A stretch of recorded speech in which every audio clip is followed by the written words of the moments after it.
പുയ്യ ഗ്രാമപഞ്ചായത്ത് UDF സ്ഥാനാർത്ഥികൾ നാമനിർദ്ദേശ പത്രിക നൽകി.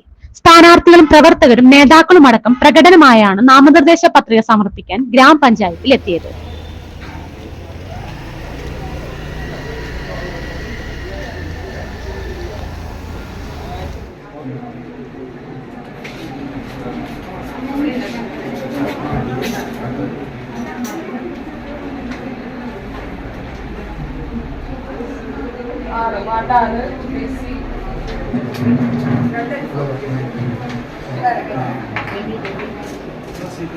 ഗ്രാമപഞ്ചായത്തിലെ 30 വടക്ക് 6 നമ്പർ നിയോജക മണ്ഡലത്തിൽ നിന്നും അംഗമാകാൻ തിരഞ്ഞെടുക്കുന്ന ഡെയ്സി തോമസ് എന്ന ഞാൻ നിയമാനുസരണം നടപ്പിലാക്കിയ ഇന്ത്യൻ ഭരണഘടനയോട് യഥാർത്ഥമായ വിശ്വാസവും പുലർത്തുമെന്നും ഇതിയുടെ പരമാധികാരവും അഖണ്ഡതയും നിലനിർത്തുമെന്നും തിരഞ്ഞെടുക്കുകയാണെങ്കിൽ ഭയാശങ്ക കൂടാതെ മമതയോ വിദ്വേഷമോ കൂടാതെ എൻ്റെ ഔദ്യോഗിക കൃത്യങ്ങൾ യഥാവിധിയായും വിശ്വസ്തയോടും എൻ്റെ പരമാവധി കഴിവ് പ്രയോജനപ്പെടുത്തി വയ്ക്കുമെന്നും ഈശ്വരനാമത്തിൽ സത്യപ്പെടുത്തുകയാണ്.